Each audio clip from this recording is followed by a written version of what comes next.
was our mission manager for our in-flight abort mission earlier this year and currently works on the Starlink team. Thanks for joining us, Nick. Hey, Jesse.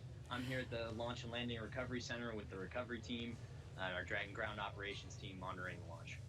Awesome. Can you tell us more about the critical safety features on this new version of Dragon? Sure. So Dragon 2 was designed with long-term reuse and reliability in mind.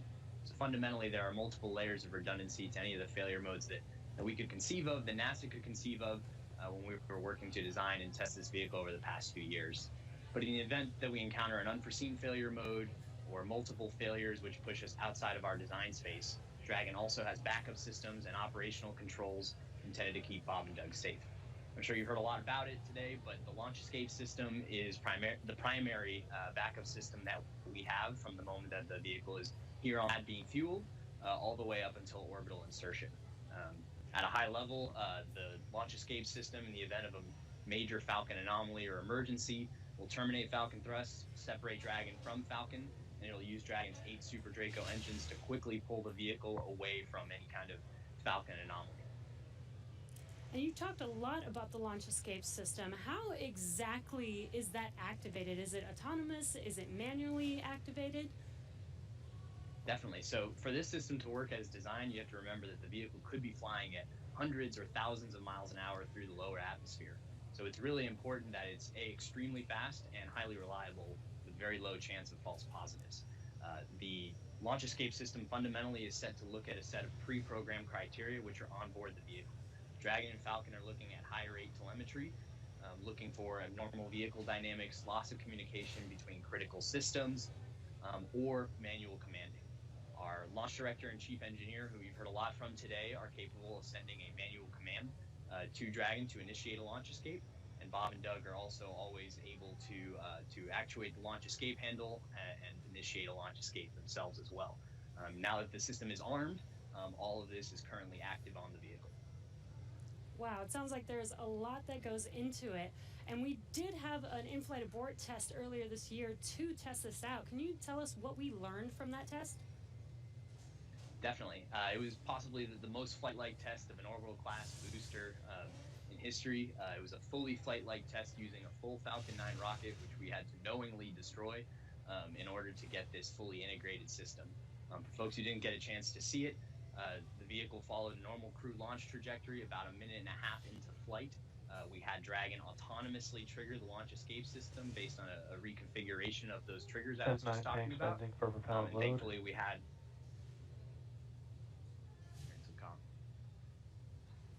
we continued through flight, had a successful parachute deployment and splashdown, and we did see Falcon rather spectacularly blow up about 10 seconds after separation. It's important to recognize that all of that happens from command to actual separation of the vehicle in under half a second. Wow, yeah, that sounds amazing. Thank you so much, Nick, for joining us and talking through those details with us. Enjoy the launch today. So we're going to send it back to KSC with Lauren. Thank you, Jesse. We are about a minute and a half away from propellant load. At T-minus 35 minutes, we should hear the call out on the nets that propellant load has started. So that's about a minute and 13 seconds away.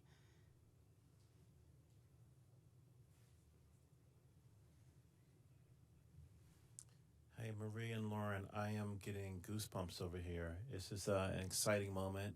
When I was sitting in the vehicle, when we retracted everything, when all the prop was getting loaded up, I was just going through my crew notebook. I was thinking about, what my first step would be if there was a malfunction, because usually everything goes nominally when you fly to space, but you have to think about the things that you have to take care of, the first steps you have to take care of. And on my mission, I was calling out the abort calls, like if we had lost an engine, where would we go next, and the different abort calls around the country and around the world. So I think that's what those guys are probably thinking about now, and just really getting ready for this mission to go off. Absolutely, and we're just now about 20 seconds from when we expect propellant loading to start. Again, that's fueling of the rocket. All right, we're getting close. We should hear that call out any second now on the nets. So let's listen in. propellant load has started. Fantastic. So prop load has started. We've started loading liquid oxygen on stage 1 and stage 2. And yeah, liquid oxygen and RP1, which is our rocket grade kerosene. So now that we are 34 minutes and 42 seconds away from the first launch of astronauts into orbit from American soil since 2011, we know that the launch escape system is armed, which happened just before fueling. Dragon prop load happened weeks ago, actually, just a few miles down the road at what we call Dragonland. And those propellants, which are MMH, or monomethylhydrazine, that's our fuel, and NTO, or nitrogen tetroxide, that's our oxidizer, those not only feed the Draco engines that propel Dragon on orbit, but they also supply those 8 Super Draco engines of the launch escape system. So I have one right here, a little model. Oh, it doesn't come off the stand. Don't break it, Lauren. All right, I know, it's very nice. So as you can see, the Dragon is actually broken up into 4 quads, and each quad has 2 of the Super Draco engines for a total of 8 of them. And as I mentioned, they are biprop engines. They have MMH and NTO as their oxidizer. Now, most abort systems from past space vehicles, I believe like Soyuz, Mercury, Apollo, they all had a pointy escape tower on top where there was essentially like a mini rocket engine or series of rocket engines on top. And if they weren't used, that escape tower would have to jettison itself from the vehicle. If it was used, it would be used to lift the vehicle off of the rocket. Well, Dragon is a little bit different in that its escape system is actually integrated into the vehicle, and that's great for a couple of reasons. One less thing you have to jettison on a nominal flight, and so they're pretty dormant, just those throttle valves open unless they're used, and hopefully they never have to be. And yeah, I mean, the other thing that offers you is the ability to escape from the pad all the way to orbit. Because if you jettisoned your escape system prior to that, you couldn't. So yeah, that's Little Dragon there. Again, Right. new era, much safer design. Yeah, absolutely. Thanks for walking us through that, Lauren. Again, the launch escape system is armed. That protects Bob and Doug so that if something were to go wrong, they can shoot off of the pad away from the rocket and parachute to safety in the ocean. That is such a crucial safety capability. And so now we want to go over to Hawthorne for an operational update with John. Thanks, Marie. We are counting down those final minutes. Everything is still looking good on the Falcon 9 and the Dragon vehicles for an on-time launch, but weather is trending the wrong way right now. We're keeping our ears open in case we hear that the weather is going to be no-go for the rest of the count. Right now, we are counting down at T-minus 32 minutes. Stage 1 locks and Falcon 9 RP1 did flow rates begin are normal. propellant load at T-minus 35 minutes, right on time. The propellants we use on Falcon 9 are a fuel, which is rocket-grade kerosene, also called RP1, refined petroleum. We use an oxidizer, and that's the super chilled liquid oxygen, or LOX as we call it. Those two propellants come together, but they don't light, so we need an ignition source to complete the fire triangle. For this, Falcon 9 uses a fluid called T-tub. You might see that just before first stage ignition, or maybe later in the second stage ignition. You get a green colored flame as the T-tub comes out into the oxygen, and that ignites the main engines right before the rocket takes off or the second stage engine lights. Now currently in the fueling, RP1 fuel is about 10% full on the first stage. That's the bottom 2/3 of the stack of the vehicle you can see on the left. The first stage is that long white cylinder at the bottom plus that black cylinder called the inner stage. That's the entire first stage that we're loading with LOX and RP1 kerosene. That's the part that comes back to Earth. The second stage just above it, the white cylinder, and then above that will be the Dragon trunk and the capsule. Now currently, the second stage is also loading fuel with RP1. That's about 8% full right now. We are loading liquid oxygen on the first stage. The second stage liquid oxygen load will begin at T-minus 16.5 minutes if the weather cooperates. So LOX loading will then continue on both the first and second stage until the last few minutes of the countdown.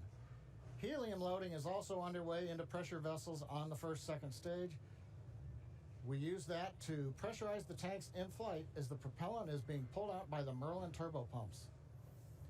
Dragon on board the spacecraft. You can see the astronauts are monitoring systems while propellant is loaded into the Falcon 9. Now, when we Stage flew 1 cryo-helium load the has first started. demo flight last year and then the in-flight escape test earlier this year, the sounds inside the Dragon capsule were recorded. So as part of the training, the sounds of the propellant loading were played back to acclimate the crew to what they're experiencing now. I'm listening to some discussion on one of the back nets, trying to track where we are with the weather criteria. We're just passing another weather gate right now, trying to see whether or not the conditions are go. In certain situations, when the weather is no go, you have to wait 30 minutes, and we are now inside of 30 minutes. But if the cloud moves away, if the conditions improve, we may be able to continue the countdown for another 14 minutes and reassess. So we're waiting to see whether or not we can continue the count. Currently we are. The range, they're ready to support with no problems in the air and the sea space area. But again, the weather, that's the one that's looking bad, and we're going to continue to listen. And as a reminder, today we have an instantaneous launch time. So at this point, if we hear a hold for any reason, we're going to have to stand down and target our backup launch opportunity on May 30th.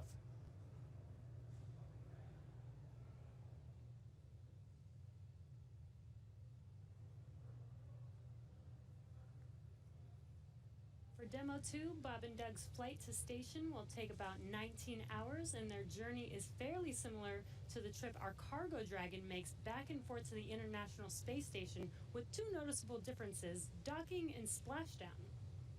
As we await T-0 in just a little over 28 minutes from now, ground operations teams just doing those final series of system checks, making sure both Dragon and Falcon 9 are ready for liftoff, and really keeping an eye on that weather. You're just continuing to get live views of the teams. You've got Falcon 9 and Dragon on your left, and then Bob and Doug on the right as they prepare at the Cape for liftoff. Once we hit T0 and a successful launch occurs, we will watch Falcon 9 and Dragon make their ascent until Falcon 9 and first and second stages separate and send Dragon on its way to the space station.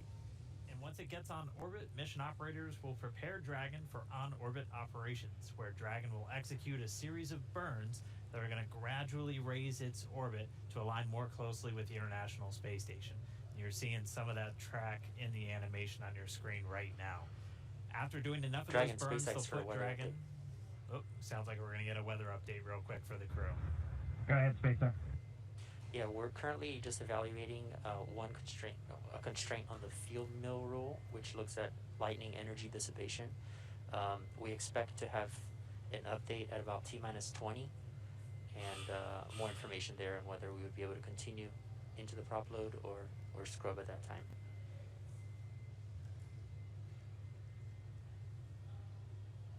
Okay, Jay, thanks for the update. We appreciate it.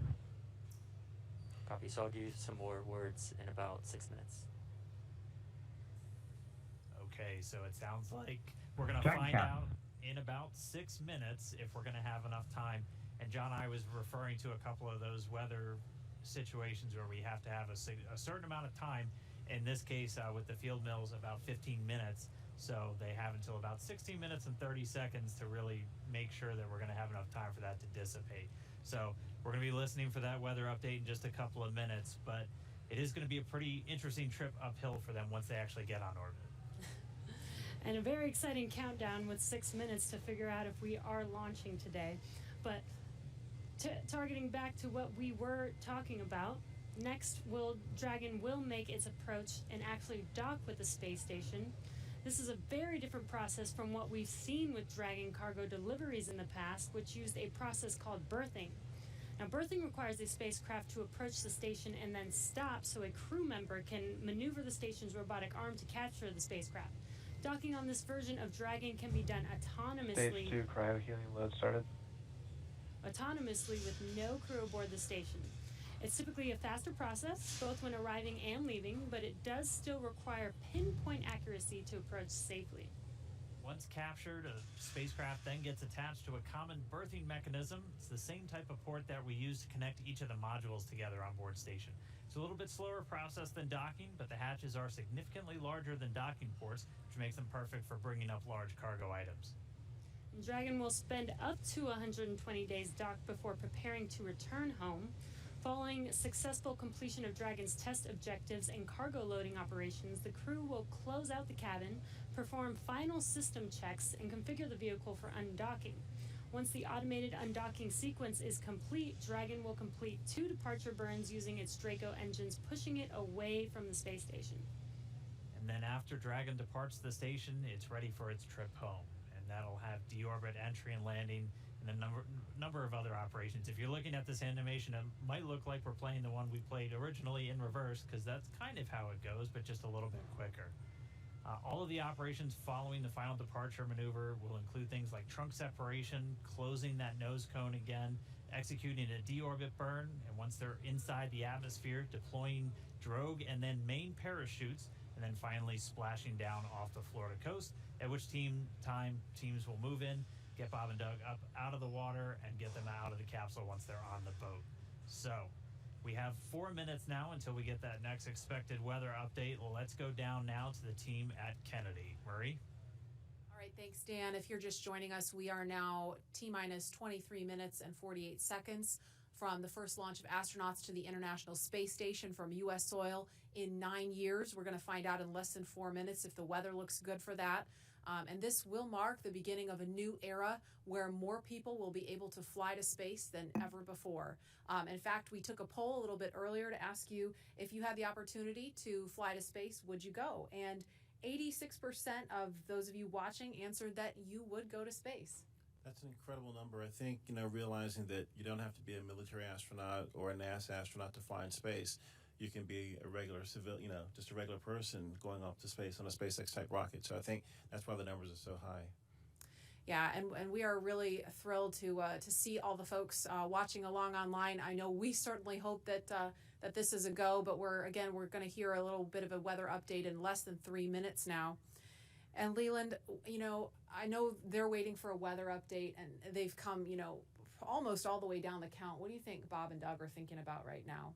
We on SES-129, we were having some weather problems, and I think we were getting close to the countdown, and then it seemed like the sky just cleared up right above our heads. We saw it, and we knew we were going. And, we always know that, you can have any types of delays, fuel, prop delays, all kinds of things that can happen, but we've trained over and over and over again for these types of scenarios. And so, we want to be safe. We want to be safe for our families, and we'll, do this another day if it doesn't work with the weather. I love that John I always says weather. It's that thing that everybody talks about, but no one can do anything about it. I know. And it is this interesting thing of just, succumbing to Mother Earth. She's going to tell us if we can go or not today. Right. Yeah. Well, if it happens, look at it this way. Bob and Doug got one really great rehearsal in, right? It's always best to practice and practice and practice, yes. So again, we're less than 2 minutes now from that weather update that is going to go directly to Bob and Doug, and we will quiet down so we can listen in for that, because I know we can't wait to find out what that is. And those of you watching that have been following along, we are eagerly awaiting to hear whether the weather is going to be a showstopper today.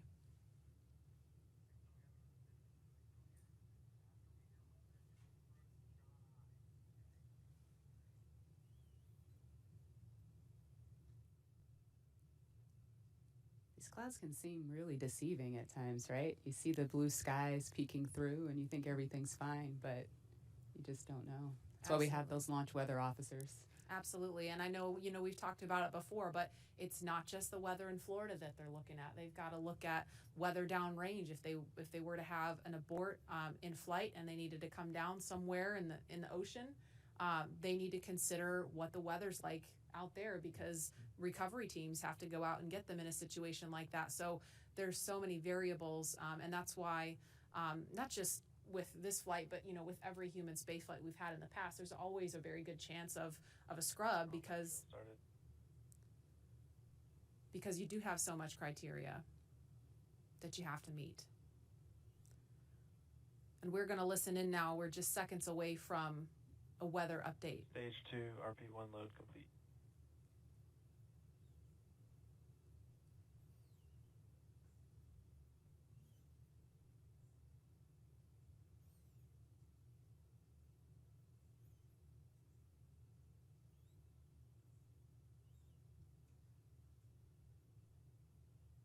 That is liquid oxygen you see venting off the rocket. That's completely normal and expected. We're standing by for a weather update. Unless you can give us another 10 minutes, I don't think we're going to get there with any of the rules today. I'm going to give you 10 minutes. I mean, another 10 minutes past T0. Oh, 1640, 1645 local. I think we'll probably be clear on all the rules, but not quite going to make it for this. Okay. We're going to check back in with you in about 2 minutes, and then I'll call it up at about T-minus 17 minutes. Okay. Yeah, there's some of them are starting to count down, but we still have one above 2,000. So if that gets below,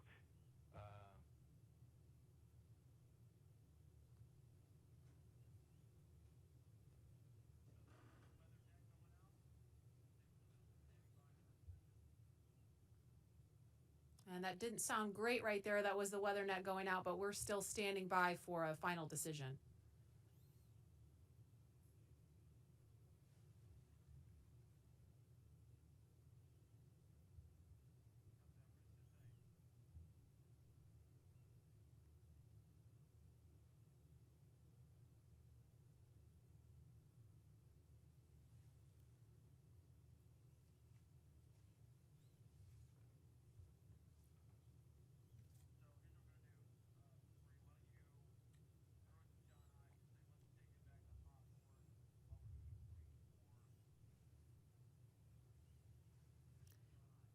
And we're going to continue to listen in for an update, but in the meantime, we're going to go over to John Innsbrucker at SpaceX headquarters in California. John? And Dragon SpaceX on weather. We're still T-minus 18 minutes and counting. LD is we are still right on weather. Expect an update from LD. We're waiting in about another minute for one final check with weather.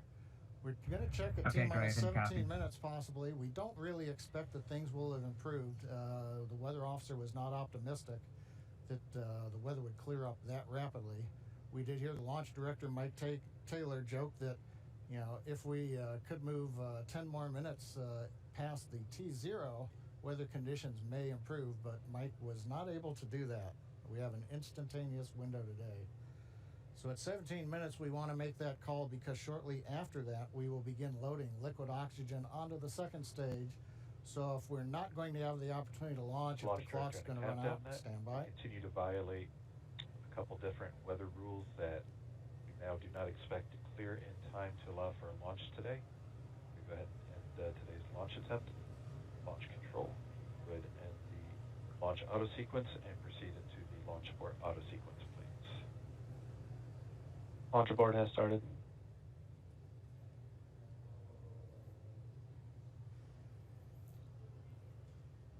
And Dragon SpaceX, unfortunately, we are not going to launch today. You are go for 5.100 launch scrub. 5.100. It was a good effort by the teams, and we understand, and we'll meet you there. Copy all. We've heard the call from the crew. They have been informed. Launch director Mike Taylor has called a scrub for the day, and we got the feedback when the Dragon team informed Bob and Doug. They said we gave it a good try, but they understand, and we are here to try another day. So right now we did officially hold the clock. It looks like a T-minus 16 minutes, 54 seconds. The launch automatic sequence that controls the Falcon 9, the loading of propellants, the cycling of valves, that is also stopped. We now proceed into what is a normal scrub sequence for us. We practice this every launch. So now we move into safely taking the propellants, the pressurization gases back off the first and second stages. As things get into a safe configuration, then we will disarm the escape system on Dragon. And we'll bring the crew access arm back around the So we're at 75% spacecraft. on So right now, we got down to just inside 17 minutes. On the second The stage, hardware was we're at working 97% very well on both for Dragon RP and spacecraft. ended the attempt before We had the got the fuel clock. loading going on. We had liquid oxygen loading going on, everything but second stage. It's usually about 10 And the minutes weather longer than just needed a little bit more time to clear the conditions. We didn't have that time because we had an instantaneous window. And so with that, SpaceX launch director had to call upon the input from Okay, weather, Dragon, copies had to all call about 30 a minutes. scrub Thank for you, the Mike. day per the safety rules that we have for this flight. So right now the team is undergoing the post-scrub operations on both Dragon as well as Falcon 9, working with the range. No issues being reported right now as we start to go through that sequence. Everything looks good. And Dan, we had a good webcast going here until the very end. So we'll look at it as now we've had another great dry rehearsal. Last Saturday we did a dry one, I should say, and today we've done a wet dress rehearsal. But sorry, we just couldn't get there, Dan. Yeah, thanks, John I. And obviously, we can't control the weather. We came right down to the wire there, hoping we could just squeeze in between those cloud systems to get a launch today, but it wasn't to be. But it doesn't mean we're done. We're going to have another attempt coming up in just 3 days, so we're going to be doing this all over again, essentially, on Saturday, on the 30th, and that launch attempt is going to be coming at 3:22 p.m. Eastern Time, so a little bit earlier in the day. It's going to look largely the same to everything that we saw today, with the crew waking up, going through suit up, making their way to the pad. So we're going to feel a lot of deja vu, I think, on Saturday. Yep. But still exciting. Safety is always first, so if weather was not there for us today, hopefully Saturday it will be there for us and we will have a safe launch on Saturday. Yeah, the initial weather report still had us at about, I think, a 40% possibility of violation, so weather a little bit better, but we're still going to be kind of rolling the dice. It is Florida in the spring and summer, so storms are always a possibility.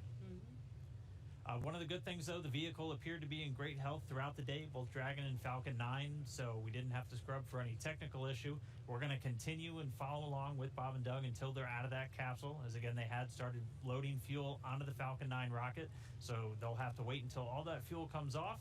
They'll disarm the launch escape system, which still stays armed because they're still sitting on a partially loaded rocket, and then once they're able to disarm that launch escape system, the crew arm will swing back out. They'll make their way once again back the way they came, and then it'll be back to crew quarters for Bob and Doug for a few more days.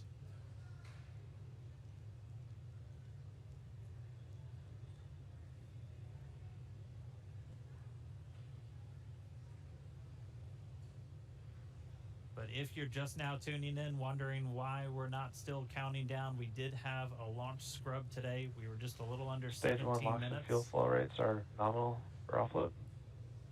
Expecting about a 40-minute offload time. And so that call out, the LOX, the liquid oxygen fuel pumping out of the first stage of the Falcon 9, everything looking good with that. Expecting about 40 minutes for all that fuel to come off. So again, once that fuel comes off, Bob and Doug will be able to disarm the launch escape system, and that crew access arm will swing back out.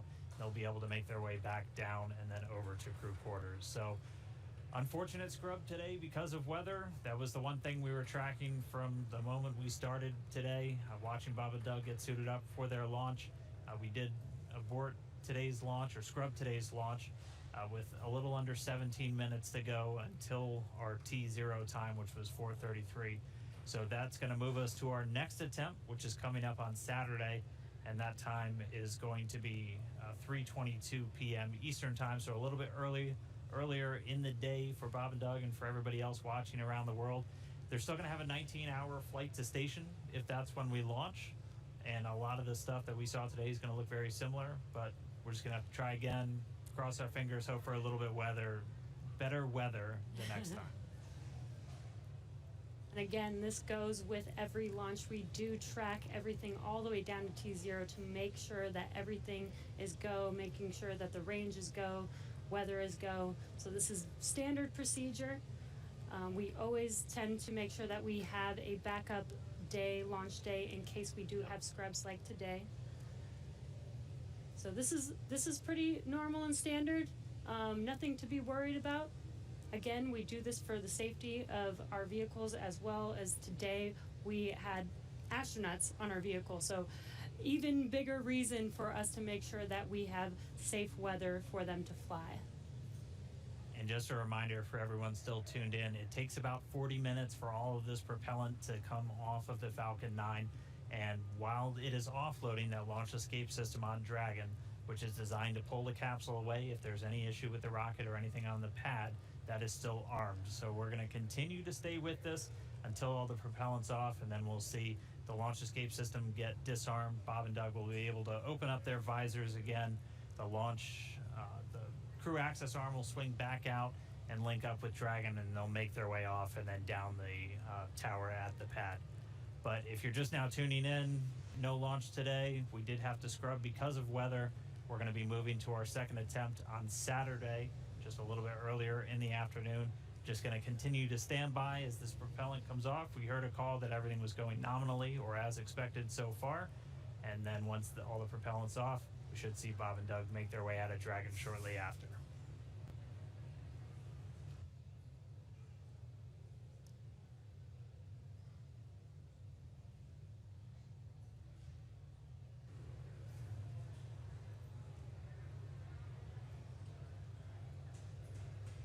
What you're seeing on your screen is a live view of Bob and Doug on the right side inside of Dragon as they're waiting for propellant to be removed from the vehicle so that it is safe for them to disarm the launch escape system.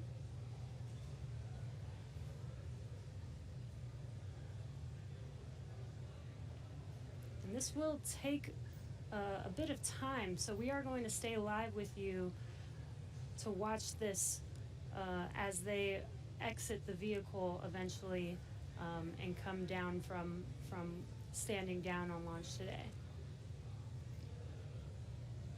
Up until the point of the scrub, we had a really clean countdown, weren't tracking any issues with Falcon 9 or the Dragon spacecraft, so always a good thing to see. We did have to scrub because of that weather. To be a little bit more specific, we were still in violation of one of the weather criterias. It was the strength of electric fields in the atmosphere that the 45th Space Wing and other weather operators are monitoring around the launch pad. And that's one of those rules where we need a certain amount of time if we're in a violation. In this are case, nominal, roughly 50% on stage 1 LOX and fuel, 85% on stage 2 fuel. So the propellant offload on Falcon 9 continuing to go well. But we needed a little bit more time if we were going to be able to clear that launch weather constraint.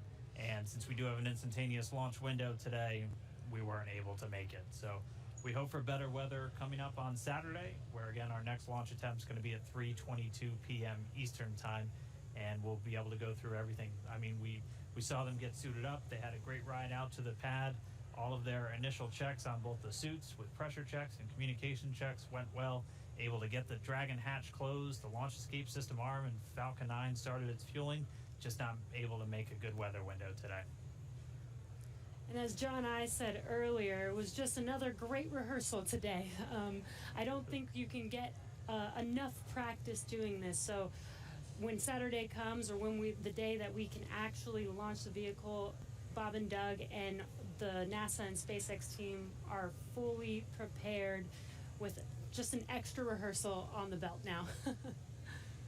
Yeah, as we had talked a couple of times throughout our countdown, the weather is a lot more complex when we're launching humans. You have some more stringent requirements in place, not only around the pad, but in the case of this launch today, we were also looking at whether the entire ascent corridor, as we call it, so basically the entire way that they were flying up the east coast of the United States in this launch today, we're monitoring that weather because those are areas that if they have an ascent abort, or basically Dragon firing off of the Falcon 9 while they're flying into space, we have to make sure that conditions are good in the sea states around those areas, just so they're not going to be landing in the middle of a hurricane, which we did have a tropical storm forming right off the coast of South Carolina today, just to help complicate things a little bit. And people might be asking, if we knew the weather was going to be a little iffy today, why continue to count down? Well, that is the reason why we do all these checks all the way to count down. in Florida, the weather is, pretty sporadic. Sometimes a thunderstorm or hurricane will pass through. Within 20 minutes, it's gone, and we could have clear skies for a safe launch. So we continued as scheduled.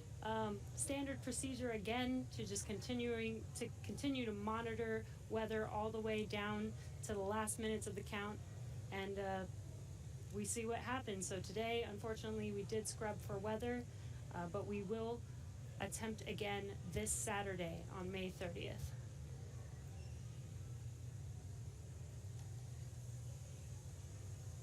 And Dan, Jesse, a couple of things to add on there.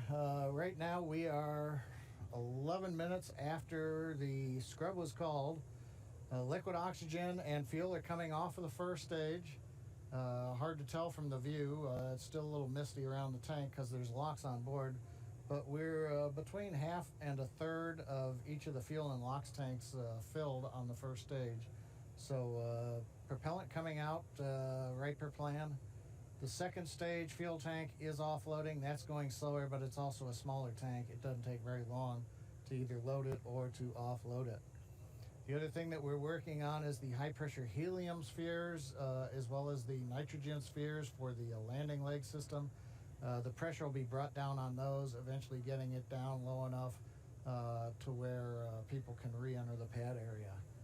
So right now, the team is preparing, once they get a permission, the SpaceX ingress-egress technician team will come back inside the caution area around the pad, make their way up when conditions are right, open up the hatch, and assist the astronauts out of the Dragon.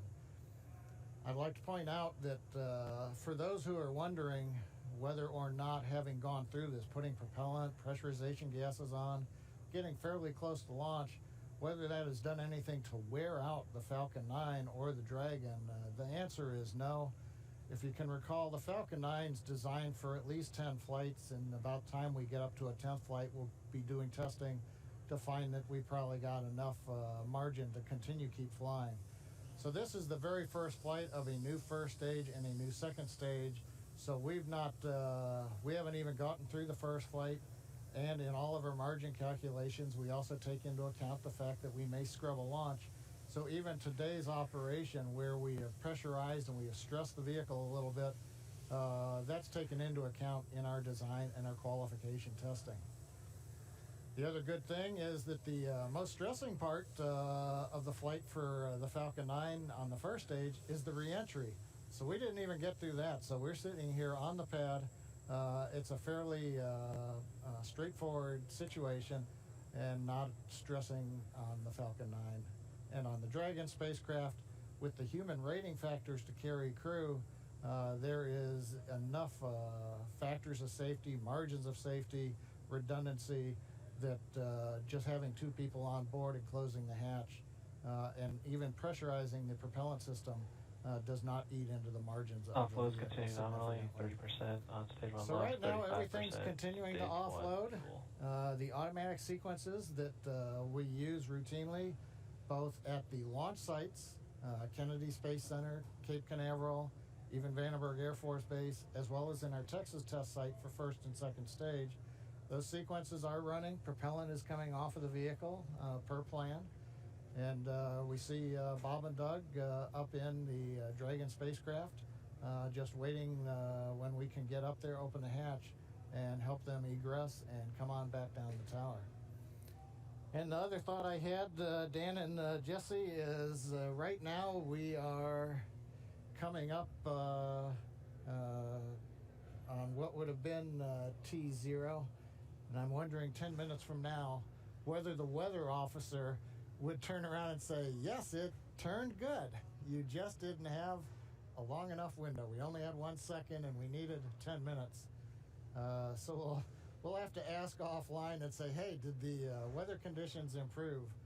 And one thing I'll tag on to that Dan was mentioning and Jesse was talking about, the launch opportunities. The launch window does move earlier on Saturday a little bit. So it just happened to be Orbital Dynamics said today, if you want to go to the International Space Station and you want to launch northeast, which is the approved trajectory, you have to go right at 4:35 p.m. Eastern Daylight Saving Time. You pick another day, the T0 moves. It's just luck of the draw. We might have been doing this at 8 in the morning when we were getting lightning, or we could have been doing it a few hours from now when conditions may have been acceptable. So in the end, we can all look at Isaac Newton and Johannes Kepler for orbital dynamics telling us when do we launch, and that stuck us right in the middle of a period of bad weather. So there's my science lesson for today, Dan and Jesse. Appreciate that, John. That helps soften the blow of just moving past that T-0 time. But for anybody, if you're just now tuning in, wondering why Falcon 9 is still sitting there on the pad as we move past that T0, we did have a scrub for weather today, just not able to clear all of those constraints. We keep a very close eye on the weather around the pad and their whole way Dragon uphill. SPACEX for weather.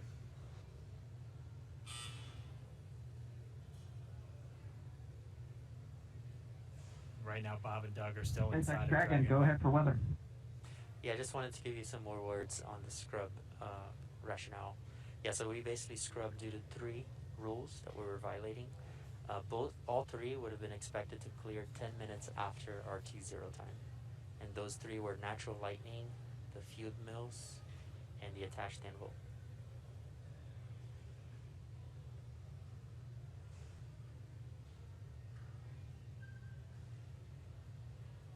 Yeah, we copy, Jay. We appreciate that update. We could see some raindrops on the windows, and just figured that whatever it was too close to the launch pad at the time we needed it not to be. So we appreciate that. Understand that everybody's probably a little bit bummed out. It's just part of the deal. Everybody was ready today, and we appreciate that. And the ship was great.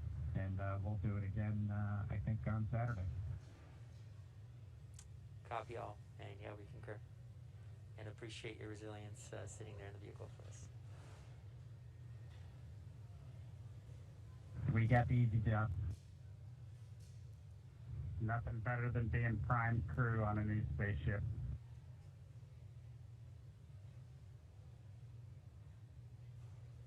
Copy that.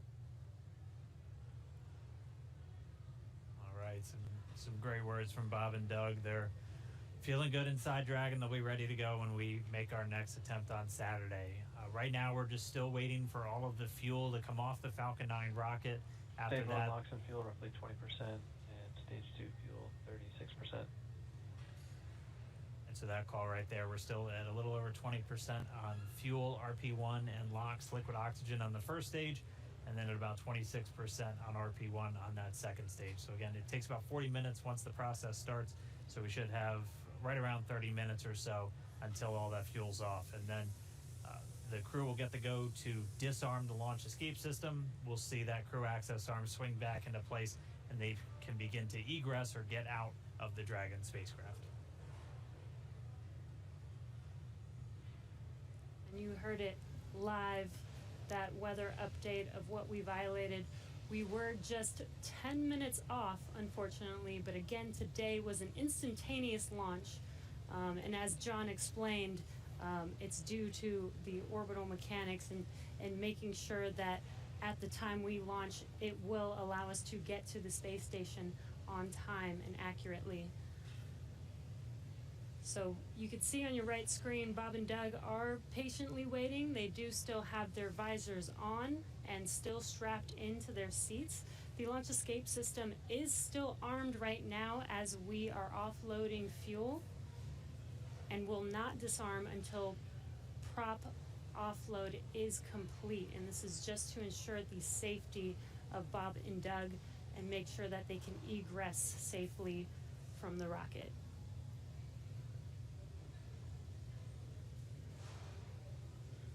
And just a reminder, today, just this first attempt, we're going to be right back here, looking like on Saturday for attempt number 2. Launch America is not going anywhere. still on the track to get Bob and Doug into space. get this Crew Dragon up to the International Space Station. So it's always good if you're going to scrub. Probably rather scrub for weather than an issue on either Falcon 9 or Dragon. And we weren't tracking any issues with the flight systems throughout our countdown today. Everything passed with leak checks on the hatches and the crew suits. All the communications working great. All the teams were ready to go. So, as John and I said, always nice to have a little bit more practice, and we'll be right back at it on Saturday. What would this launch be if it wasn't even more exciting to try and launch today, and now we have to push it to Saturday? Really got to build the suspense. Yes. So. Hey, Dan and Jesse. Another thought crossed my mind while I'm watching the diagram here showing fuel is just about off. First and second stage, we're down under 10%. LOX is also just about off of first stage. 10%. Yep, we're getting the announcement. Fuels roughly 20%. Stage 2 fuels at 20%. Stage 1 LOX is under 10%. So just continuing to come off of the vehicle as expected. On the monitor, Bob and Doug continue with visors down. Their launch escape system is armed, as we've mentioned. If there is anything that were happening to go wrong right now, they still have the viable pad abort means, something that we demonstrated way back in 2015 on one of these webcasts when we fired the Dragon capsule using the 8 Super Dracos off of the launch pad and it splashed down offshore in the Atlantic Ocean. So they're staying there with the system armed until all the hazards are essentially removed and we bring the crew access arm around them. We're standing by a minute. We're going to listen to Launch Director talking to the weather officer.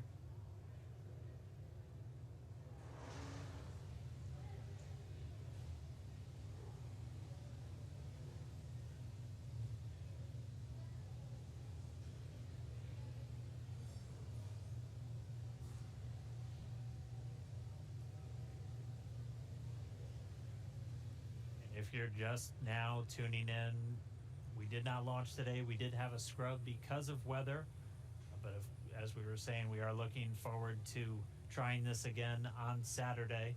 Our launch time on Saturday will be another instantaneous window, so we'll have to have the weather cooperate again, and that launch time will be at 3:22 p.m. Eastern. I think our last weather update put us at about 40% probability of violation. John, I can check me real quick. Yeah, Dan, what I saw coming out of the Air Force was 40% probability of violation, I believe. It's always tough because they report in terms of violation, and the optimists have to subtract that from 100% to go, hey, 60% chance, I'll plan my picnic. We were listening, the SpaceX launch director, Mike Taylor, was talking to the launch weather officer asking about the 3 criteria that scrubbed us today.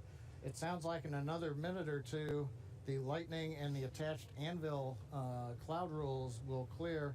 The field mill rule, charge in the atmosphere, is still bouncing around, and so, hey, we may need several more minutes before that one would clear. So we'd need even longer than 10 minutes in the window today, it looks like, for all the rules to clear. That brings up what I wanted to mention a little while ago. I got lost listening to the weather brief. But there are a lot of folks who are going, why an instantaneous launch window for Falcon 9 and Dragon? Now, typically when we go to the space station, when we do the mission planning, it's an instantaneous window. There may be enough performance in the rocket to launch somewhere in a 5-minute period, but you've got to pick a time in there. But in the case of Falcon 9, once we start propellant load at T-minus 35 minutes, it doesn't matter so much if you can move 5 or 10 minutes left or right, because the whole sequence is scripted. We do the flight analysis assuming that the temperatures of the propellants are below a certain amount so that we know how much performance is available to the rocket, how much margin we're going to have. So essentially, if you start the countdown, 4 hours, 8 hours out like we were doing today, and you have a very short window, once you get into propellant loading at T-minus 35 minutes, you have to go as soon as you get to 0. We don't have the ability to stop the countdown, wait 5 minutes. Now all of a sudden the liquid oxygen starts warming up from 340 degrees below 0 in the ground system, and that changes how much performance you get carrying into orbit, and we don't want to cut into those margins. Now, if we had had something like a 4-hour window, which some communication satellites have, we could actually get down to almost zero, hold the count, detank the Falcon 9, wait a while, it takes us about an hour and a half, reload a whole new batch of cold liquid oxygen and fuel from the big storage tank that we've got there at Pad 39A, and try to launch again. But in that case, you have to be able to launch, about an hour and a half or so later after you scrub. And in the case of the International Space Station, an hour and a half from now, it's nowhere near where we need to be to get to orbit with the performance of the Falcon 9 and the Dragon. So today, it's a combination. We start the day with a 1-second window. Yeah, just informing you, it's but been once 2 we hours, get inside 30 of 35 minutes, it becomes an instantaneous window for the Falcon 9, regardless of what the customer may be able to give us. So there's a little explanation for folks who are wondering why we have such a tight window. Right now, it looks like we are bringing the last bits of fuel off of the stage, and liquid oxygen is just about off of the stage. So things are clocking right along per the 40-minute timeline. Everything looks good, and we'll wait to hear that we're clear, and then when we get the call for Bob and Doug to go ahead and disarm launch escape system, and the crew access arm will watch come back out, center itself around the Dragon hatch, and then the ingress team will go up there and open the hatch. Thank you for the science lesson, John I. Hey, no charge. Much appreciated. We did hear a quick call to the crew there. We should be just under 10 minutes away from that prop offload completing. It looks like we're just tracking Stage 2 the fuel RP1. offload is complete. And there we have the confirmation. Stage 2 offload's complete. And we should have now just the RP1, so that densified propellant, or the RP1 is kerosene. We should be under 10%, a little under 10 minutes until that's off. And then we'll step through those events we were discussing, where they'll be able to disarm the launch escape system, get the arm back out there, and Bob and Doug can begin to exit the Dragon spacecraft.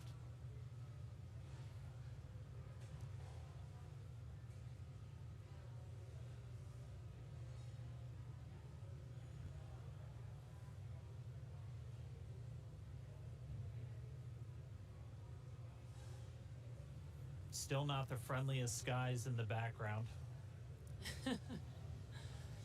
That is Florida, though. The weather is constantly changing over there, which is why we always have to keep an eye on it through every single launch that we have out there. Bob and Doug are patiently waiting. As you can see, that is a live view of them on the Crew Dragon vehicle as they're waiting prop offload to complete. Second stage prop offload is complete. We are just waiting on first stage to Stage 1 complete. box offload is complete. Waiting on stage 1 fuel, roughly 5 minutes or so. And again, the launch escape system is still armed. We are waiting for prop offload to complete before they disarm that, and then they will be able to egress from the Crew Dragon vehicle. We just heard we should be just under 5 minutes away from the last of that fuel coming out of the Falcon 9 first stage. And then we'll see those events start to pick back up, and we'll see the crew arm swing back out. They've been in those seats for a couple hours now. They typically get inside of Dragon a little over 2.5 hours ahead of launch. So they've been strapped into these seats for quite a while. They are custom sized though, so they're as comfortable and as snug as possible. Obviously, since they're going to be in them for a really long time, but most importantly, when you're doing that splashdown at the very end of the mission, it's your car seat, and splashing down or landing on land is not the most gentle of procedures in a capsule. So just really making sure that they're snug inside of that Dragon capsule. But we should be a little under 5 minutes away from the prop offload being completed. And as Dan mentioned, those suits are custom made, but the seats are also custom fit for each astronaut as well. They do remain on Crew Dragon for this mission for almost 24 hours so we do want to make sure that they are comfortable and make sure that the suits and the seats are comfortable enough for them to stay in that position for a while. I believe when they get into orbit, they are allowed to get out of their seats and get a little bit more comfortable, but it's a long ride for them. Yeah, once they do get on orbit, they are able to get out of the seats and actually out of their suits too, since for this flight path today, it was going to take them about 19 hours. So Bob and Doug would actually have had about 8 hours to sleep on board the Dragon capsule. So we weren't able to launch today, though. The rendezvous on Saturday should be very similar to what we would have had if we launched today, where it'll take them about 19 hours to get to the International Space Station. So they'll launch, and they'll have a number of different events that we'll be able to walk you through, including manual piloting of Dragon and just really putting the spacecraft through all of the paces before it arrives at the International Space Station. Because, again, this is a test flight, and this is this last test before we certify the Dragon spacecraft for regular crewed flights, which will just be bringing up those long duration, 6-month, maybe even a year-long missions. Right. And it should be a very exciting test flight because it's pretty much like an actual mission. When Bob and Doug get on the station, they will be performing some research while they're up there, performing tests and doing some final things for this demonstration mission. But, I mean, just for right now, we are just going to continue to stay with them until we see them come out of Dragon, because the launch escape system's still armed while we wait for this propellant offload to complete. That's just done as a safety measure. Anytime you have rocket propellants beneath you, you want to make sure that we have a good way for them to get out of the way. And so we should be within just a couple of minutes for that final bit of RP1 coming off the first stage, and then we'll hear the crew get the go to disarm that launch escape system. We'll see the crew access arm swing back in. But if you're just tuning in, expecting them to be in space, we did have a scrub today due to weather. Our next launch attempt is going to be this Saturday, May 30th at 3:22 p.m. Eastern Time. And just like we did today, we're going to be bringing you every single step of the way. It's going to look a little familiar if you watched all of today's, but it's going to be just as exciting.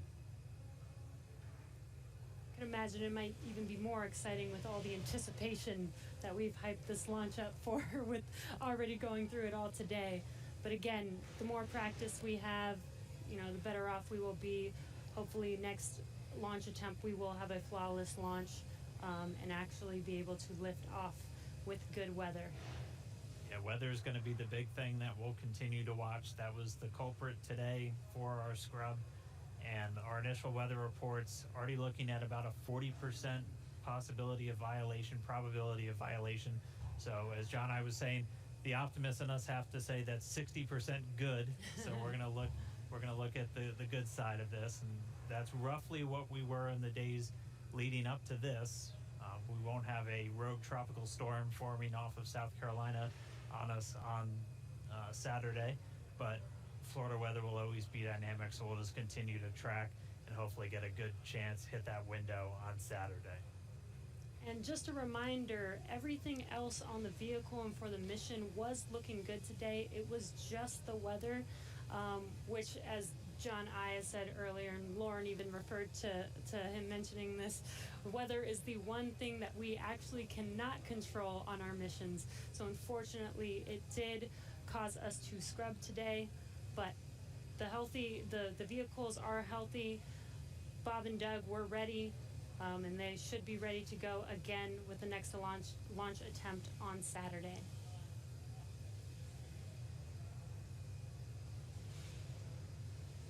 Just looking at our data, it looks like that RP1 is just about all out.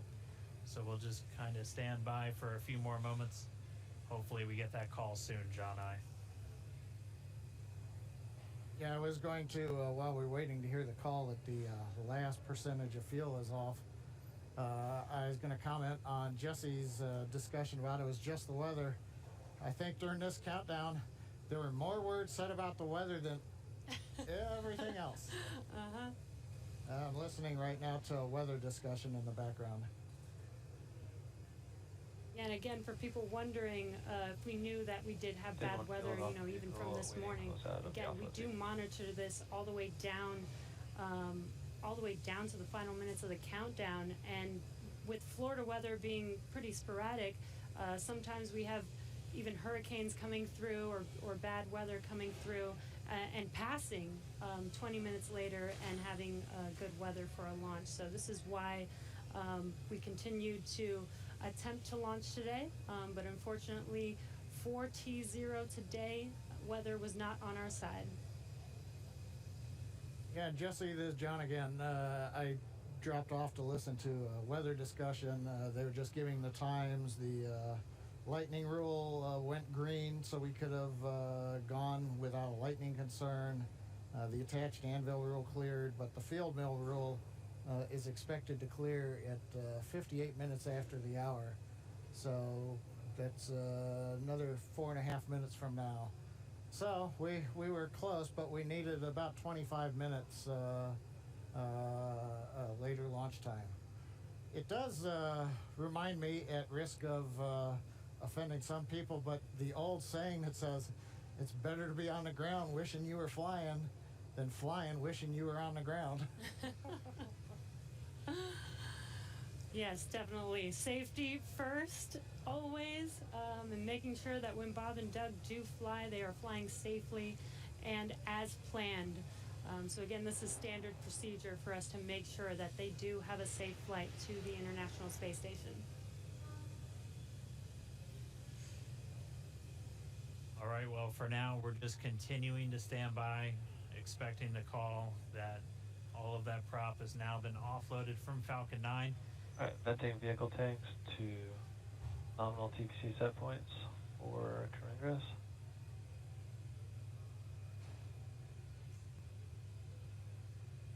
At this moment, the launch escape system is still armed. Once the prop offload is complete, that'll be the next step in our procedures to have Bob and Doug begin to make their way out of Dragon.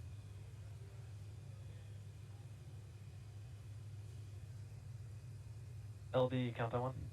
LD. We have the prompt here for nominal crew egress. Okay, so we're ready for launch escape system disarm. As affirmed, ready for launch escape disarm. MD copies. You guys are ready? Yeah, launch team's ready. Go ahead and advise the crew. Yeah, Dragon SpaceX, you copied that discussion. So with that, you are go for disarming launch escape system per section 2 of 5.100. We'll put that in work. Section 2, disarming the launch escape system. All right, that was the call we were waiting for, propelling off of Falcon 9. So Doug Hurley, Bob Behnken now going to disarm the launch escape system on Dragon. And once that's disarmed, those 8 Super Draco engines will be out of the mix. SpaceX Dragon launch escape system has been disarmed into Alpha Decimal 3. Copy that. We concur. And showing then confirmed the launch escape system has been disarmed. And Dragon SpaceX, with that confirmation, you are go to open your visors and proceed to section 3. Okay, we'll open the visors and go to section 3.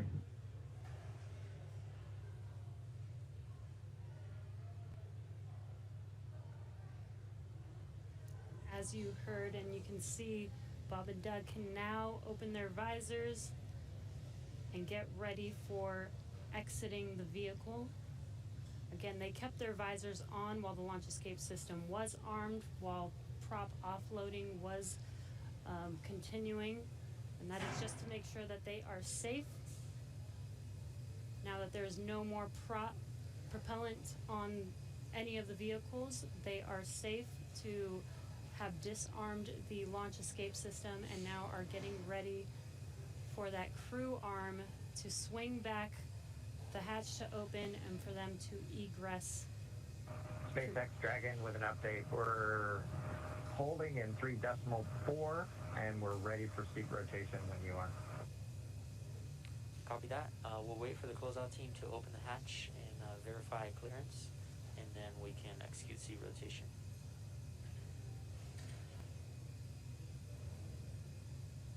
Dragon cap.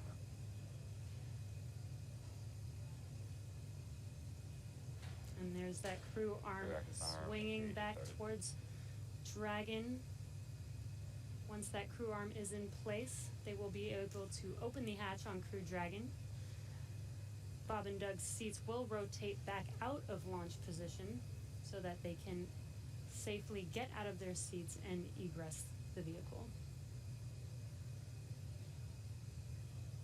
And we heard they'll have what they call nominal egress, so just the normal procedures for getting them out of the capsule. That means the same closeout team that was there to get them in will be able to assist as they come out. They'll arrive and get that hatch open, and then they'll be able to rotate the seats. That'll rotate Bob and Doug pretty much forward, where they'll be in the original position that the seats were configured when they made their way into Dragon. It just gets them a little bit out and under the displays and makes getting in and out of the capsule a little bit easier. They've been in those seats for about 3 hours at this point, so definitely a long day for the crew. As they woke up about 6 hours prior to our T-0, had their breakfast, which we confirmed was steak and eggs, at least for Doug Hurley. And then they proceeded through all of the suit up and the trip to the pad, making their way inside Dragon, where they've been for about the last 3 hours at this point. We were on track for an on-time liftoff right at 4:33 p.m. Eastern Time, but did have to scrub a little under 17 minutes before launch due to weather. So for now, we've offloaded all of the propellant off of Falcon 9. The launch escape system has been disarmed. That crew access arm is back right up next to Dragon, as you can see in that view on the left. Pretty soon we'll see the teams arrive to get the hatch open, get Bob and Doug out, and they'll make their way back to crew quarters and their quarantine. It is important to note that throughout the entire process of them getting into Dragon, suiting up all of those different steps, they maintain that same quarantine that they've been in since for about 2 weeks now, and that is specifically for events like today, where we have to scrub and just go to another day. So we don't want to break that quarantine once we're putting them into that launch vehicle, and that's a standard quarantine that we have for any crew members flying to the International Space Station. The current COVID-19 pandemic obviously puts a little bit of extra pressure and a little bit of an extra spotlight on that, but they're following a lot of the same procedures that we have in place just to keep crew members healthy before they go and spend several months in space in an enclosed environment with just a couple of other people. Right, and it's a little bit more difficult to get them help on the space station, right? So we want to make sure that when they do head up to the space station, that they are fully healthy. So this, again, is standard procedure, not just because of this pandemic that's going on. This is a standard procedure for astronauts to quarantine prior to heading to the station. And as Dan mentioned, this is a standard procedure to exit the vehicle as well. We did scrub today, but this is not an emergency state. This is standard procedure. This is something that is practiced and rehearsed and made sure that we do follow our standard procedures to make sure that everything is still safe. Bob and Doug exit safely and go back into quarantine and get ready for our next launch attempt. Looks like they're getting a chance to stretch their legs, though. Yeah. Dan, Jesse, I'm monitoring along in the scrub procedure right now. They're getting the goes to get the folks back to the pad, the crew that'll open the hatch. So they have notified the team chief, launch engineering, to return to the pad. As a reminder, around the pad, the Air Force and NASA set up roadblocks to make sure nobody gets into the hazard area. So they will head to the roadblocks, they'll pull them open so that they can drive to the pad. So launch director, I think, is estimating it's still about 15 minutes for the crew to drive all the way down out to 39A, get up the tower, and then begin operations on the hatch.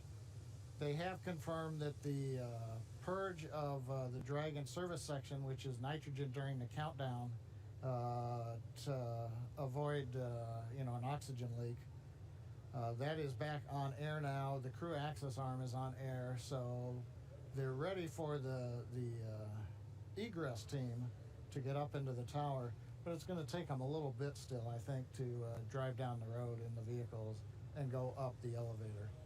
But everything continuing to run per a normal scrub countdown, which we have had the opportunity to practice with the crew in, for example, the dry dress rehearsal last Saturday, after we had done the static fire of the Falcon 9 the day before.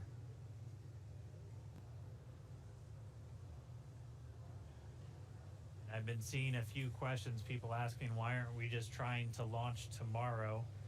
As John and I was talking us through, there's some very specific times you have to identify when you're going to be able to link up with the International Space Station. You'll only have so much fuel, which can only generate so much energy to make sure you're going to intersect with the station, which is flying at over 17,000 miles an hour. So you're hitting Dragon one bullet SpaceX with another bullet. Some of our other launch attempts are able to make it Go to ahead. station, but have much longer Yeah, Dragon, times. to prevent us from losing comms, we're going to be switching to umbilical at this time. I'm going to be unmerging Countdown 1, but we'll keep you updated here on Dragon Ground. Okay, yeah, we see the Tigris countdown with a little over 3 minutes. We'll stand by for your next call on umbilical. Copy. The crew getting a call, they're just going to reconfigure some communications. But as to why we're not launching, say, tomorrow... And core and Countdown 1 loops are merged.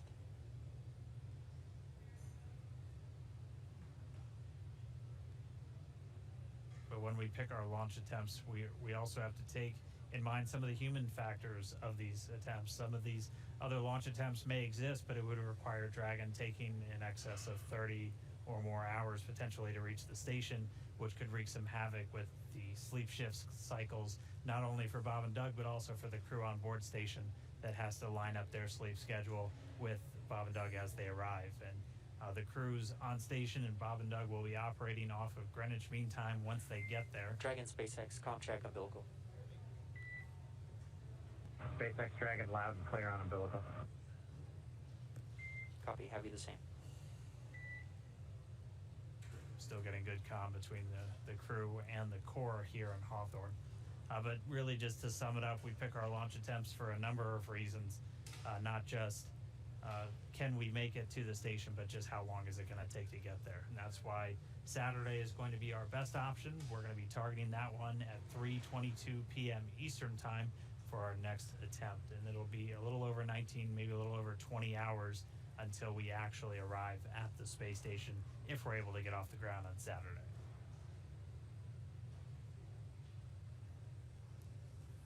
And this gives Bob and Doug, a few days to kind of shake off the nerves from today's launch attempt, give them some more time to rest, and again get ready for our launch attempt on Saturday.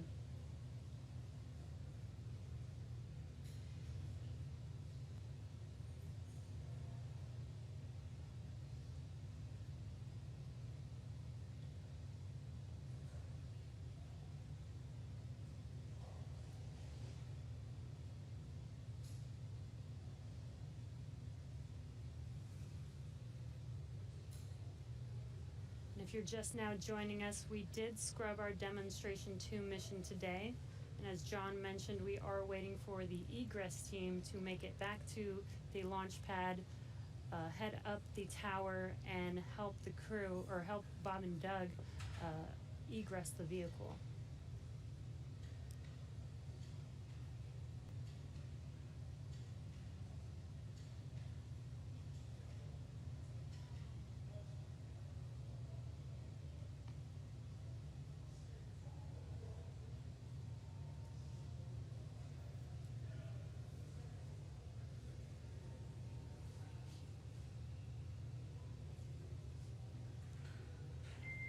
Dragon SpaceX for closeout team status.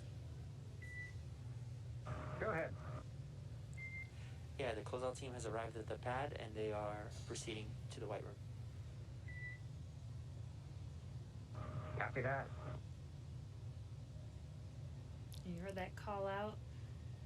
The egress team is at the pad and are proceeding to meet Bob and Doug in the White Room, where they can open the hatch and help them exit the vehicle.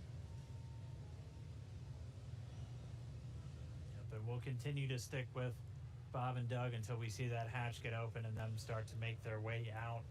And then they're going to... Oh, and there we can get some views once more back at the pad. You can see that egress team moving back in. They were wearing the black clean suits that we saw as they were helping Bob and Doug get into the Dragon just several hours ago. They're now going to get on the elevator, make their way back up, down the crew access arm, and then we'll get that Dragon side hatch opened. And as we saw earlier, this is a very tall structure, but that elevator is pretty quick there. So we saw them enter the bottom of the tower. It should be a very short time before they make it to the top and are able to get to the White Room and open the hatch for Bob and Doug.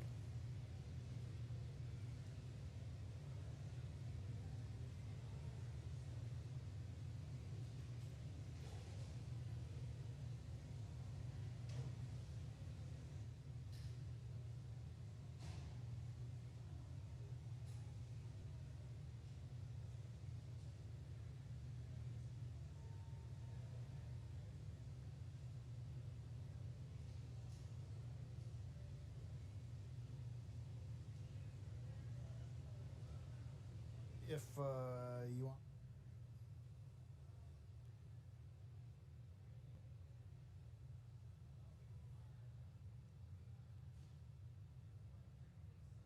And it should just be a few more moments. We'll see that closeout team make their way back into the crew access arm and down the hatchway.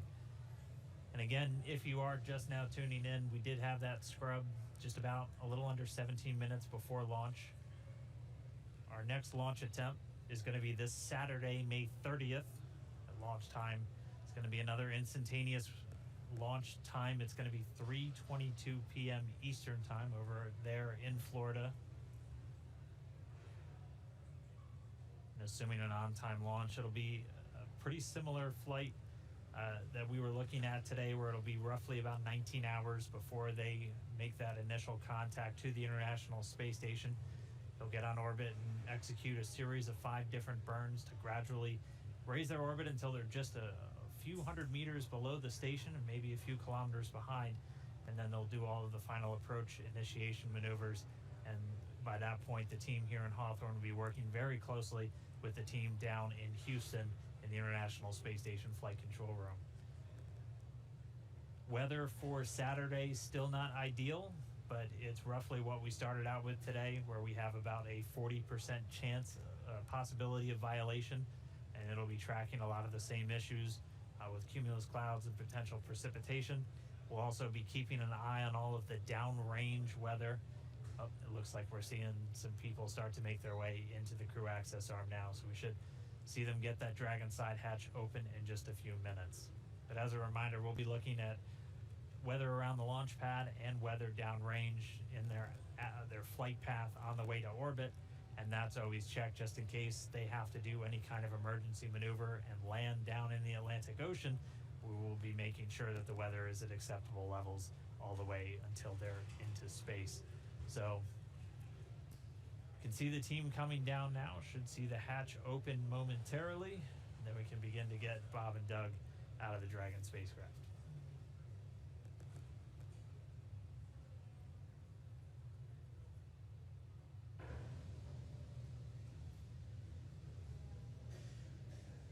And again, we are staying live until Bob and Doug are safely out of Crew Dragon. You can see on your left-hand screen the team getting ready to open the hatch for them and help them out of their seats.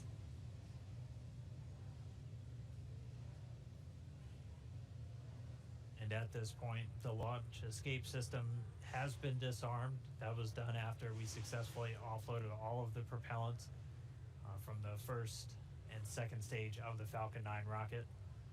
There are propellants loaded into Dragon, so the teams look like they were just doing what we call kind of a sniff test, so using a portable detector just to assess the atmosphere around the Dragon capsule itself before they get the hatch open and bring Bob and Doug out.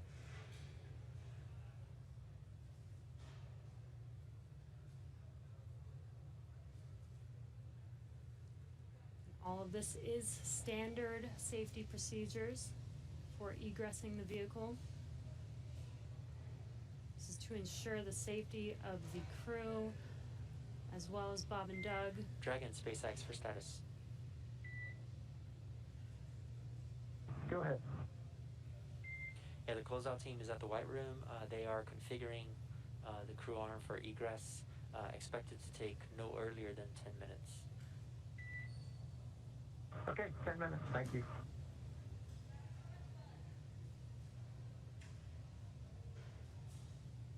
It should be just about 10 minutes. As a reminder, they're in the White Room.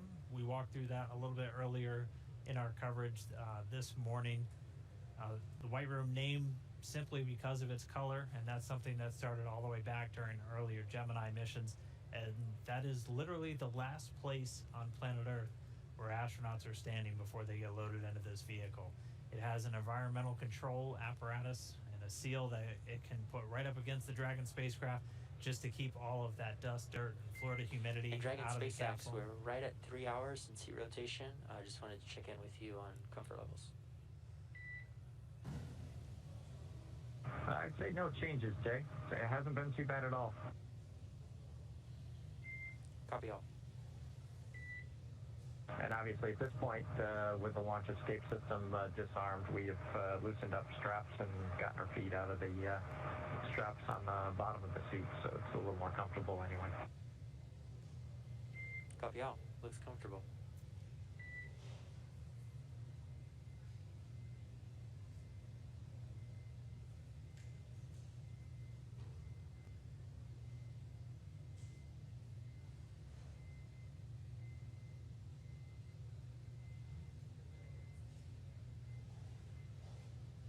Right now, the closeout team just going to take a couple of minutes to configure the White Room.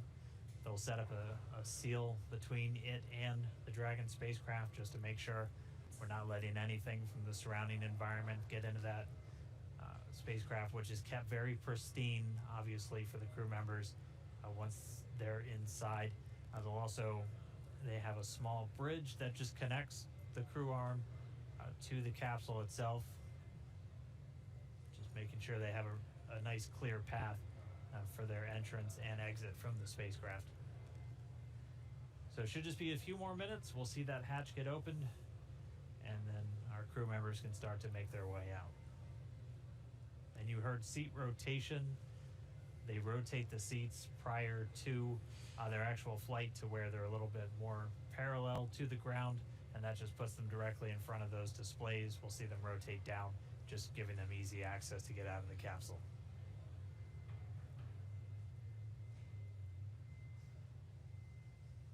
And as Dan mentioned, we want to keep FOD out of the capsule. FOD is foreign object debris, so that's basically anything that does not belong inside of the vehicle. So not just like dirt and dust, but just anything that was not meant to be inside of there should not be there. So we are doing everything as a standard procedure to make sure that we do keep FOD out, especially since this is going to be another attempt and another opportunity for FOD to enter the vehicle. As they're exiting, we still make sure that we keep everything basically like a clean room.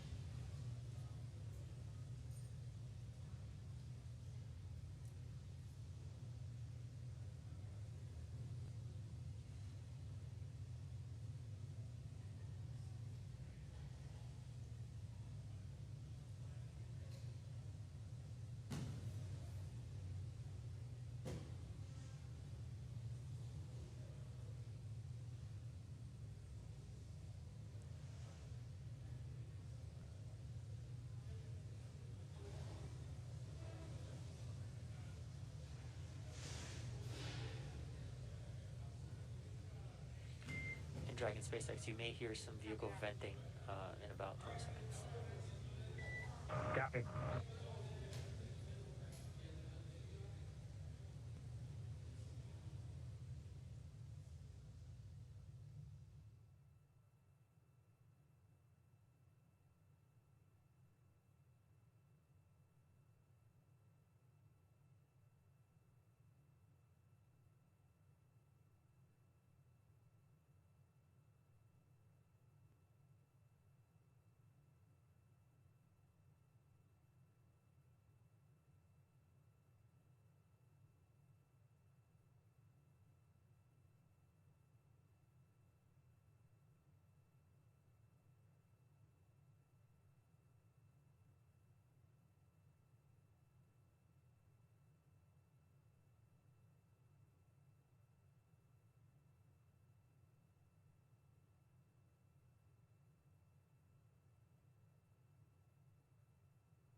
John Isberger here with the webcast desk in Hawthorne, California. We are continuing to wait for the crew to open the side hatch. We've got the cameras showing astronauts Doug Hurley, Bob Behnken inside. Visors are up. They've gotten their feet out of the restraints. Gloves are off in case of Doug, it looks like. And the team is just outside the hatch. They're going through the sequence right now, make sure pressure checks are all good, make sure there are no concerns with gases, be it the propellants of the vehicle or just nitrogen gas that we use as a purge. Currently, we are coming up on about 50 minutes after the plan T0.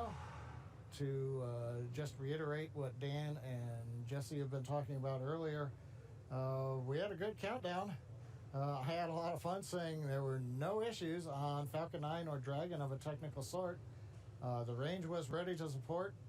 The downrange weather looked good in case Dragon had to make a unplanned abort splashdown in an escape maneuver somewhere in the Atlantic. And we even had the, once we get on orbit, in case Dragon had to re-enter and come back early, the weather was good in the Pacific in case it had to come down. So everything was looking our way, except Mother Nature, the weather. It's Florida, and we got into the back end of the tropical storm that has now gone ashore in the Carolinas. But unfortunately, that left everything disrupted just enough to where we violated several of the weather rules, and we did not have enough time for them to go green. Green meaning where the range says conditions are clear and you are all right to launch. We were still red on those rules, and that was the end of the countdown for the day. Again, we scrubbed at T-minus 16 minutes, 54 seconds. That was shortly before we were due to begin loading the liquid oxygen onto the second stage. That was both the logical breakpoint in the countdown procedure where we could take a scrub without loading one more propellant on the vehicle. And at the same time, that was when the range gave us the final bad news that we weren't going to get green conditions before the clock ran out of T0. So continuing to watch right now as the crew works to get the hatch open. They send final commands, making sure that everything's go. Once the hatch is open, the ground crew can verify that there's nothing in the way under the seats that Doug and Bob are sitting in, and we will get the seat rotation again, get them back a little bit more vertical. They're more on their backs right now in the launch position, so they'll rotate, then they'll help them out of the seats, and they'll come back out and down the arm and off of the tower.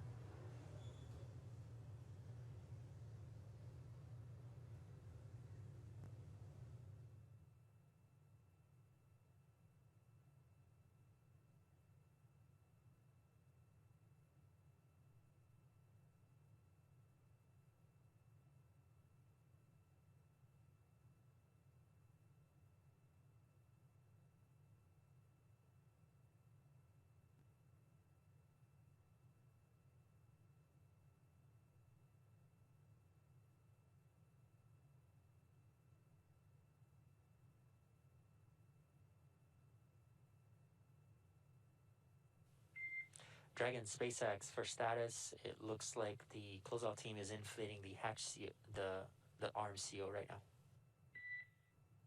Okay, yeah, we can see the folks outside the window.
right, we've been quiet for a few minutes, but if you're just now tuning in, we did not launch today. We did have to scrub today's mission due to weather. We were just under 17 minutes away from our T0 time at 4:33 Eastern when the call was made. We were still in violation of a few of the weather constraints that just are really there to inform teams when it's safe to launch.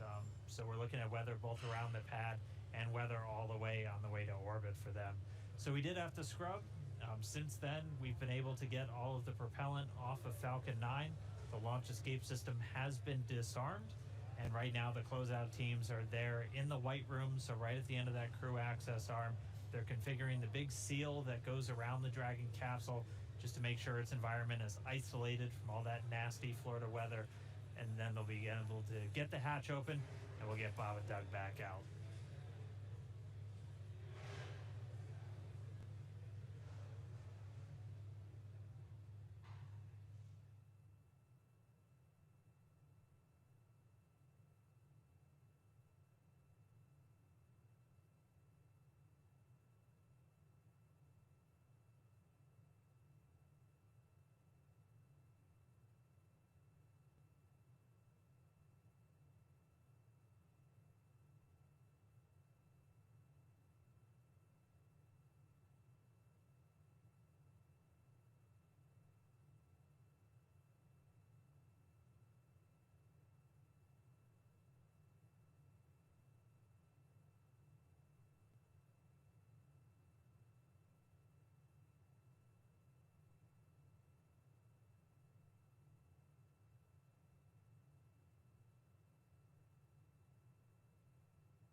We're coming up on just under an hour since the planned T0.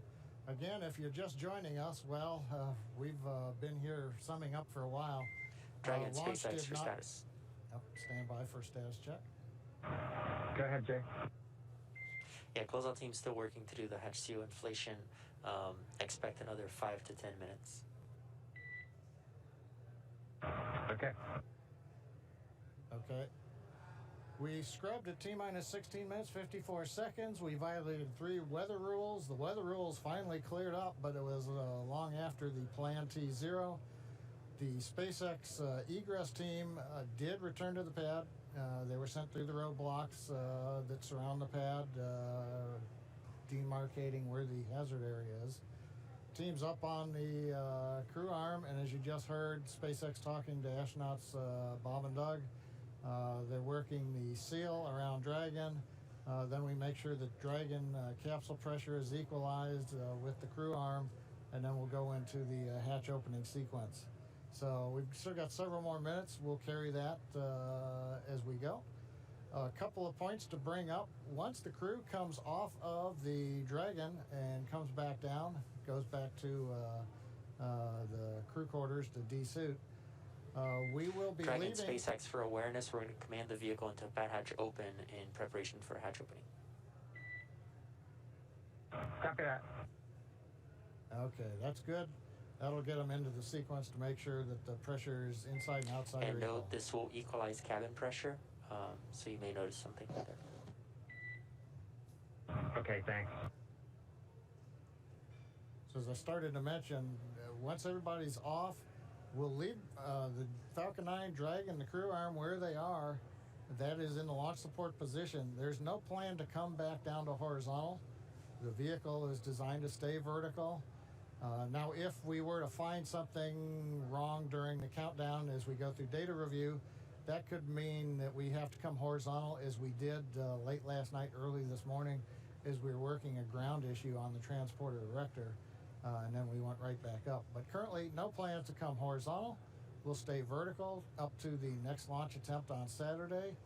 There will also be, as is typical, engineers will go through all of the data they collected today, and then there will be a report out in what's called a Delta Launch Readiness Review, probably this Friday before we get into the next launch attempt on Saturday.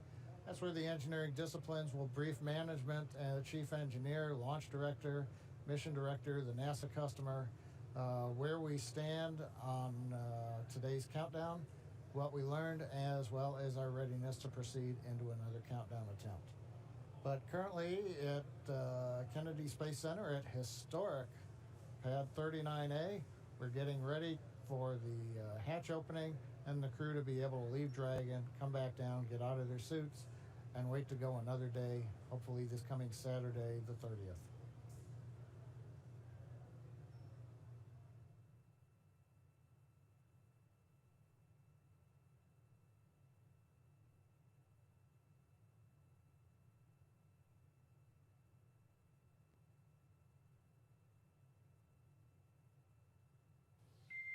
And Dragon SpaceX, sure you see vehicles in pad hatch open.